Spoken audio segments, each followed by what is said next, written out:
IPS, रिश्वत और WhatsApp video कि मैं ही पैसे मांग रहा था। ऐसा है कि आज हम 10 या 20 भेजेंगे कि मैं ट्रैप कर रहा था। नमस्कार, मैं हूं अनुराग चड्ढा।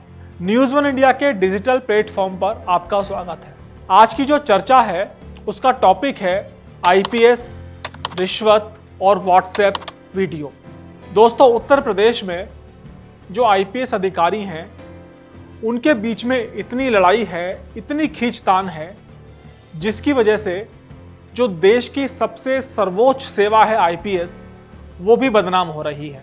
एक समय था जब आईपीएस अधिकारी का नाम सुनकर बदमाश खौफ से कांप जाते थे और आईपीएस अधिकारी को समाज में इतनी इज्जत मिलती थी कि हर कोई व्यापारी, हर कोई नेता या यूं कहें कि हर बड़ा आदमी ये चाहता था कि भाई हमारे संबंध कैसे भी करके किसी आईपीएस अधिकारी से हो जाएं, या उनके घर में कोई लड़की है तो उसकी शादी किसी आईपीएस से हो जाए। लेकिन पिछले 4 से 5 साल में जो आईपीएस अधिकारी हैं उनकी गरिमा काफ़ी धूमिल हुई है। इसकी वजह है कि आईपीएस अधिकारियों के बीच में इतने विवाद हैं, इतनी राजनीति चरम पर पहुंच गई है कि वो एक दूसरे की टांग खींचने से नहीं चूकते। कल से सोशल मीडिया पर एक वीडियो वायरल हो रहा है। उस वायरल वीडियो में आप देख रहे हैं कि एक नई उम्र का आईपीएस अधिकारी अनिरुद्ध सिंह व्हाट्सएप के वीडियो कॉल पर ही एक व्यक्ति से रिश्वत की मांग कर रहा है और वो बता रहा है कि भाई रिश्वत तो मुझे पूरी चाहिए, और पूरी नहीं तो कम से कम 20 या 25 का एक ऐसा हैंडसम अमाउंट हो जिसको लेने में भी मजा आए। ऐसा उनका कहने का आशय रहा होगा जो वीडियो मैंने सुनी। अच्छा, आपने भी वो वीडियो सुनी होगी और उसके कुछ अंश मैं इस वीडियो के दौरान भी आपको सुनाऊंगा और फिर उसकी हम पड़ताल करेंगे। जब पहली बार मैंने वो वीडियो सुनी तो मुझे भी बड़ा आश्चर्य हुआ कि भाई कोई आईपीएस अधिकारी व्हाट्सएप वीडियो कॉल पर कैसे इस तरह से रिश्वत मांग सकता है।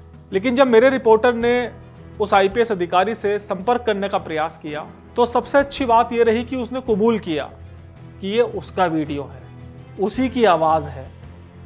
उसने ये भी कबूल किया कि मैं ही पैसे मांग रहा था। ये सुनकर हमारा रिपोर्टर चौंक गया और मैं भी चौंक गया जब मेरे पास ये इन्फॉर्मेशन आई। उस अधिकारी ने लेकिन एक शब्द का इस्तेमाल किया कि मैं ट्रैप कर रहा था। तब हमारे रिपोर्टर ने कहा कि आप एक ऑफिशियल बयान दीजिए, तो उन्होंने मना कर दिया और फ़ोन काट दिया। लेकिन हमारे लिए ये जो ट्रैप नाम का शब्द है उसने आगे की स्टोरी पर हमें कैसे काम करना है वो बता दिया। लाइन ऑफ एक्शन क्या होना चाहिए इन्वेस्टिगेशन का वो हमें बता दिया। उसके बाद रही सही कसर शासन से आए एक ईमेल ने कर दी। एक ईमेल प्राप्त हुआ कि जो सोशल मीडिया पर ये वीडियो वायरल हो रहा है एक आईपीएस अधिकारी के रिश्वत मांगने का, उसे दरअसल पहले ही क्लीन चिट मिल चुकी है, उसकी शिकायत पहले ही हो चुकी है। लेकिन इतना ज़रूर है कि उस वक्त ये वीडियो किसी भी पुलिस अधिकारी के संज्ञान में नहीं आया था। लिहाजा बोतल का जिन्न बाहर निकला है। उस वक्त जांच हो गई थी जब जिन्न बोतल के अंदर था, और अब जब जिन्न बोतल के बाहर निकला है तो एक बार जांच फिर से होगी। डीजीपी कार्यालय की तरफ से जांच शुरू हो गई है, जिसमें दूध का दूध, पानी का पानी होना निश्चित है। अब मैंने अपने रिपोर्टर से, जो मेरे बनारस के रिपोर्टर हैं और मेरे तमाम पुलिस अधिकारी हैं, उनसे मैंने बात की इस वीडियो को लेकर। तो उनके संज्ञान में बहुत दिनों से मामला था। अब आप इस वीडियो के पीछे की दूसरी कहानी समझिए। दरअसल बहुत से पुलिस अधिकारी ऐसे हैं जो अपराधियों को पकड़ने के लिए या एनकाउंटर करने के लिए वाकई ट्रैप करते हैं, और वो अपराधी को ये दिखाने का प्रयास करते हैं कि भाई हम आपको पैसा लेकर छोड़ देंगे। ऐसे बहुत से मेरे मित्र हैं पुलिस वाले कि जब वो किसी एक बदमाश को पकड़ लेते थे और उनको सामान बरामद करना होता था, गहने या कैश बरामद करना होता था, और बाकी बदमाश के साथी फरार होते थे, तो वो उन बदमाशों को फ़ोन करते थे कि भाई हमने आपके एक साथी को पकड़ लिया है, हम इसको छोड़ देंगे, हमें तो इतने पैसे चाहिए, 10 लाख या 20 लाख रुपए। जहां सौदा पटा और अपराधियों को ये विश्वास हो जाता था कि भाई हम लोग छूट जाएंगे, साहब ने बोल दिया है। लेकिन असलियत ये होती थी कि पुलिस अधिकारी उन बदमाशों को ट्रैप करते थे। क्योंकि उनको सामान भी बरामद करना होता था लूट की घटना का या डकैती की जो भी घटना होती थी, तो वो अपराधियों को लालच देकर बुलाते थे और जब अपराधी पैसे लेकर आते थे तो उसी पैसे को बरामद दिखा के अपराधी को जेल भेज दिया जाता था। तो इसी तरह के ट्रैप में अनिरुद्ध जो आईपीएस अधिकारी हैं वो उस व्यक्ति को ले रहे थे। अब मामला क्या है, अब आप समझिए कि आखिर ऐसा कौन सा मामला था जिसकी एवज में 20 लाख रुपए एडवांस और बाकी का पैसा बाद में लेने की बात चल रही थी। ये दोस्तों बड़ा इंटरेस्टिंग है जानना कि आखिर पैसा किस बात का लिया जा रहा था। ये बात अभी पब्लिक डोमेन में शायद किसी के पास इस बात की जानकारी नहीं है। दरअसल बनारस का ये मामला था। वहाँ पर एक स्कूल संचालक थे जिनके ऊपर पहले भी कई तरह के मामले दर्ज हैं और उनके स्कूल की प्रेमिसेस में एक रेप की घटना हो गई थी और जिसमें एक सस्पेक्ट वो भी थे। हालांकि वो इस घटना में शामिल नहीं थे, लेकिन पुलिस को उनसे पूछताछ करनी थी और अनिरुद्ध के पास इस मामले की जांच थी जिनका वीडियो वायरल हो रहा है। तो उन्होंने अनिरुद्ध को काफ़ी तरफ से इन्फ्लुएंस करने का प्रयास किया कि भाई वो उनकी जांच ना करें, उनकी भूमिका की जांच ना करें, स्कूल को क्लीन चिट दे दें, स्कूल के तमाम लोगों को क्लीन चिट दे दें। तो इसीलिए अनिरुद्ध ने वहाँ के जो डीसीपी रहे होंगे उस वक्त, उनके सीनियर, उनको ये इन्फॉर्मेशन दी कि मैं इस अपराधी को ट्रैप करने में लगा हूँ। लेकिन अनिरुद्ध को ये नहीं पता था कि वो ही ट्रैप हो रहा है और स्कूल के संचालक ने उसी को ट्रैप कर लिया। अगले दिन अनिरुद्ध के मोबाइल पर एक वीडियो आता है, उसे देखकर वो हक्के बक्के रह जाते हैं। उसके बाद जो उन्होंने शासन को जानकारी दी है उसके अनुसार कह रहा हूँ, ये कोई मेरे शब्द नहीं है और ना मैं अनिरुद्ध सिंह को किसी तरह की कोई क्लीन चिट दे रहा हूँ। बाकायदा शासन में उन्होंने इस बात की जानकारी दी। खैर, फ्लैशबैक में चलते हैं। जब व्हाट्सएप पर उसको अनिरुद्ध को वीडियो मिला तो अनिरुद्ध ने तत्काल इस मामले की शिकायत अपने डीसीपी को दी, थाने में एप्लीकेशन दी कि भाई कोई व्यक्ति मुझे ब्लैकमेल करके एक जांच में लाभ पाना चाहता है। उस वक्त जो भी वहाँ के सीनियर अफसर रहे होंगे ज़िले के, उनके पास ये एप्लीकेशन पहुंची। उन्होंने कहा भी इस मामले में ऐसे जांच कैसे हो जाएगी। उन्होंने डीसीपी को जांच सौंपी और डीसीपी ने जांच में पाया कि अनिरुद्ध बिल्कुल सही है, इस मामले में एफआईआर होकर आगे जांच होनी चाहिए। खैर, फिर भी इसमें एफआईआर नहीं हुई। उसके बाद जॉइंट सीपी को इस मामले की जांच दी गई, फिर जांच गोलमोल हो गई और अनिरुद्ध के खिलाफ एक डीओ लेटर बना, जिसके बाद उनका तबादला इंटेलिजेंस में हो गया। फिर बाद में जांच हुई, तमाम तरह के बयान हुए, लेकिन जांच में ये बात कहीं नहीं मिली कि भाई अनिरुद्ध ने किसी तरह के कोई पैसे का लेन देन किया है या कोई सोने चांदी की चीज़ ली है, किसी तरह का फ़ायदा लिया है। तो जब इस तरह की जांच हो जाती है, दरअसल ये करप्शन का जो एक्ट है वो यही कहता है कि कोई भी पुलिस अधिकारी या सरकारी अधिकारी अपनी ज़ुबान से पैसे के लेन देन की बात करता है या किसी तरह का काम करने के लिए कुछ किसी को प्रलोभन देता है, तो ये अपराध की श्रेणी में नहीं आता, करप्शन की श्रेणी में नहीं आता, जब तक कि लेन देन ना हो जाए। क्योंकि पुलिस अधिकारियों को तमाम तरह के हथकंडे अपनाने होते हैं अपनी सर्विस के दौरान अपराधी के खिलाफ कार्रवाई करने में। तो उसी का हिस्सा मानते हुए अनिरुद्ध को क्लीन चिट दे दी गई और उसके बाद उनको अच्छी पोस्टिंग भी मिलती रही। लेकिन 2 साल बाद ये वीडियो क्यों वायरल हुआ, इसकी भी पड़ताल होनी बेहद ज़रूरी है। दोस्तों, जो मेरे पास जानकारी है उसके अकॉर्डिंग ये वीडियो सिर्फ 2 लोगों के पास था। एक उत्तर प्रदेश के सीनियर आईपीएस अधिकारी के पास और एक उस स्कूल संचालक के पास जिसने आईपीएस अधिकारी अनिरुद्ध सिंह की ये रिकॉर्डिंग की थी। तो 2 साल बाद इस वीडियो को वायरल करने का क्या औचित्य है? खैर, ये जांच का विषय है और मुझे लगता है इसमें जांच तमाम जो इस मामले से जुड़े रहे आईपीएस अधिकारी हैं उनके खिलाफ भी होनी चाहिए, स्कूल के संचालक के खिलाफ भी होनी चाहिए। और ये सारे डॉक्यूमेंट मेरे पास हैं दोस्तों। मुझे लखनऊ में डीजीपी ऑफिस से और तमाम मेरे सोर्सेज से पेपर मिले हैं, लेकिन उन पेपर्स को मैं मीडिया में इसलिए नहीं दिखा रहा हूँ क्योंकि ये ऑफिशियल मामला है, अंदरूनी मामला है। अगर किसी तरह के कोई पेपर लीक होते हैं तो जांच प्रभावित हो सकती है और कुछ अधिकारी इसकी जद में आ सकते हैं, उनके खिलाफ भी कार्रवाई हो सकती है। इसलिए मैं ये सूत्रों के हवाले से अपने दर्शकों को जानकारी दे रहा हूँ।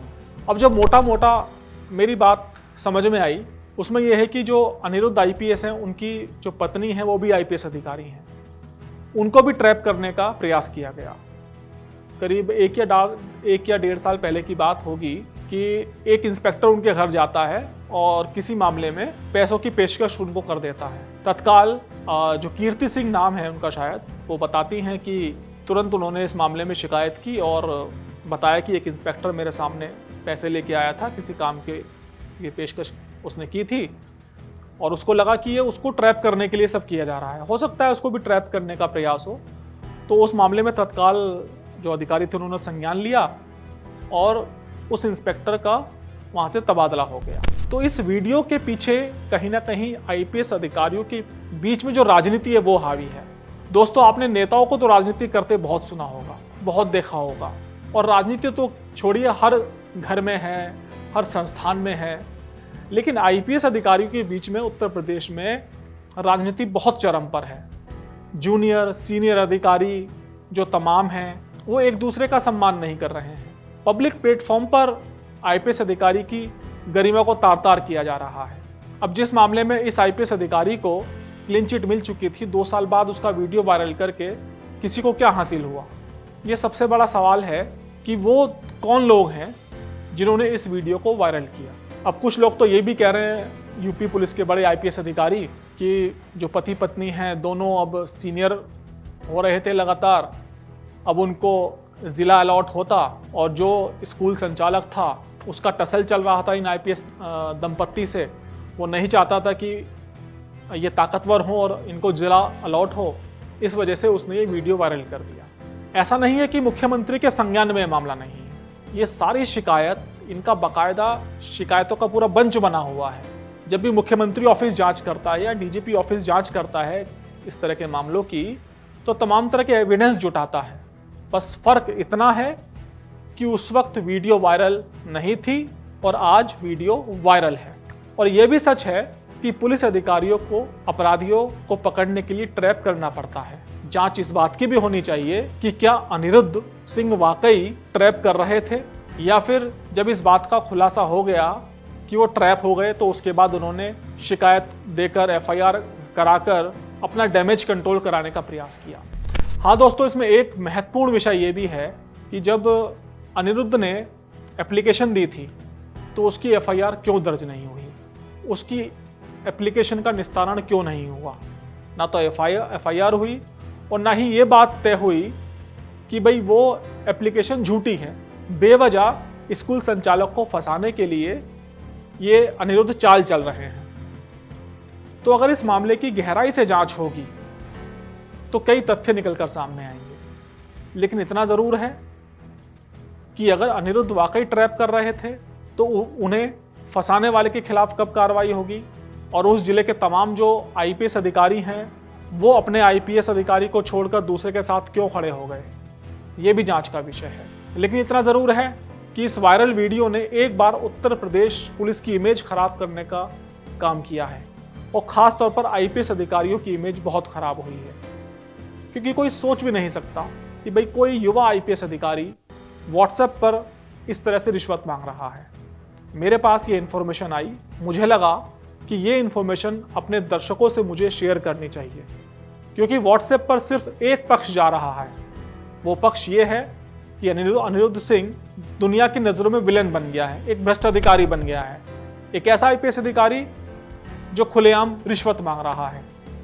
लेकिन जो उसने ट्रैप शब्द का इस्तेमाल किया, मैंने पहले भी शुरुआत में बताया, उसके बाद ही मुझे स्टोरी पर काम करने का मौका मिला और ये तमाम इन्फॉर्मेशन जुटाई। अब ये इन्फॉर्मेशन सरकार के किस काम की हैं ये सरकार जाने, लेकिन इतना ज़रूर है कि आईपीएस अधिकारी को फंसाने के लिए पहले भी और अब वायरल वीडियो करके कहीं ना कहीं इसके पीछे एक बहुत बड़ी साजिश है।